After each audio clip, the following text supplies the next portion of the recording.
Leslie Sanchez is our political contributor and a Republican strategist. I don't really know how to interpret that last part. I could have asked him to drop to his knees. He would have dropped to his knees. Well, there was no shortage of sexual innuendo, vulgar imagery, or really disruptive speech in all of this. I think what was expected is he would go after Romney, politics of personal destruction.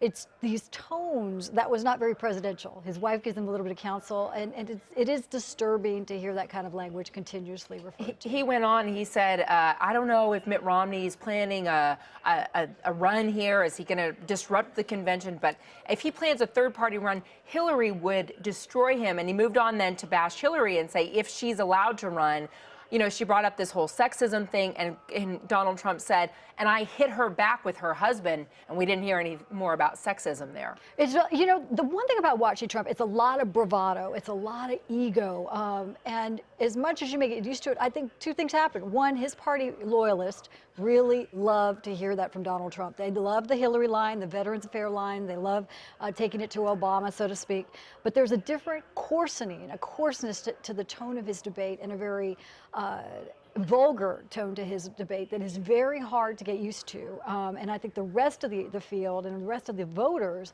that's the part they're disturbed about. Mitt Romney outlined all the reasons he thinks not only should Donald Trump not be the nominee, but would be bad for the country as a whole. And I just want to play a little part of what he had to say to the nation about Donald Trump. Here's what I know.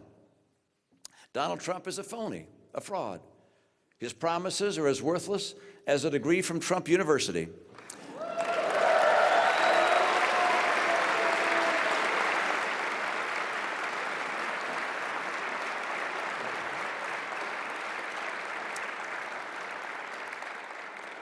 He's playing the members of the American public for suckers. He gets a free ride to the White House, and all we get is a lousy hat.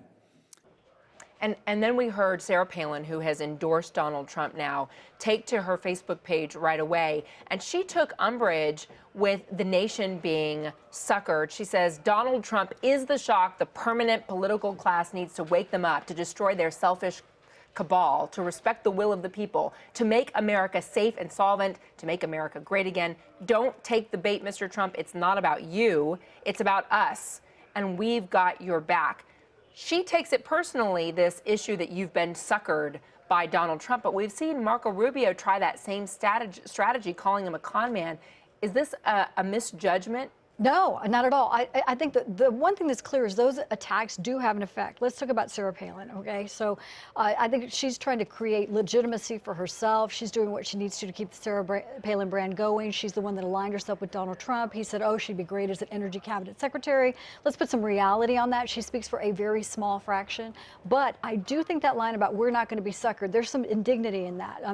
People don't want to think they're going to be suckered by anybody. It's a very careful road that you have to hoe on that one, but I think it's a fair argument. Is Donald Trump not the person he claims to be? Is it really a fabrication of how successful he's in business? And if that is the case, a perceived failure in these businesses, that he's a con man, that's something people want to know now rather than later. By the way, not to get too much in the psychological weeds here, but it's one reason why people who have been scammed on Facebook by someone they think loves them, or elderly people who get scammed on the phone, don't talk about it. They hide it from their loved ones because they're embarrassed about being conned. People want to believe that they're smarter than that and can't fall prey to a con man, which is why I say I don't know how that strategy works to come out and say, you know, you're all a bunch of fools. No, well, I think you have to be very careful how you do it. It's like the people selling siding and all of a sudden they take all the money out of your bank account. You're exactly right. It's embarrassing. But what it does do, Contessa, is it gives people pause. If you talk to people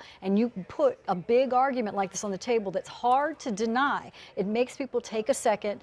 And it's going to do two things. It could depress vote, so people that actually are going to turn out are not going to. Or on the other hand, it will say, it's naysayers, let's vote for him anyway. But, you know, you come out and your reaction is, I know that you got really angry listening to Trump right now because he used the term the Hispanics. Right. One monolithic group of people here. It's condescending. It's culturally insensitive. We don't talk that way anymore. But how could you say the blacks, the Jews, the women, the elderly, the youth?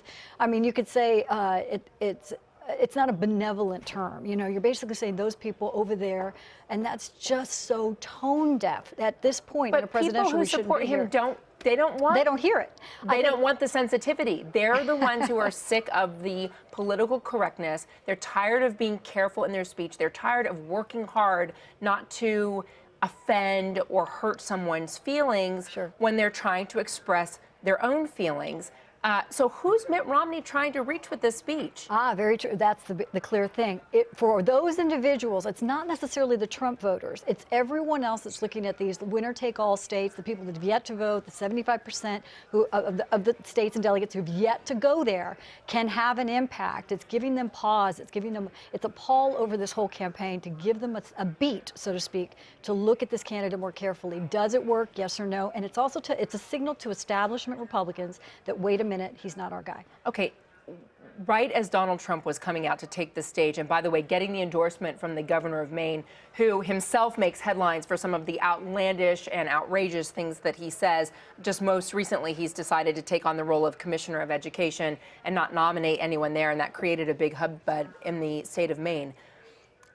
While Trump is coming on stage, Mitt Romney tweets out an explanation of that endorsement when he was the Republican nominee. And he said, if Trump had said 4 years ago the things he said today about the KKK, Muslims, Mexicans, disabled, I would not have accepted his endorsement.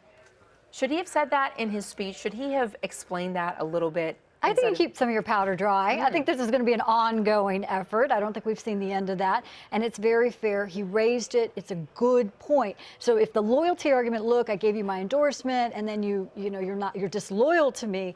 No, actually, you're not what I thought you were. It goes into the argument, con man, fraud. Once you reveal what's underneath is not as legitimate as people thought it was. It may or may not work, but I think it does give establishment Republicans a place to go, a place to turn to.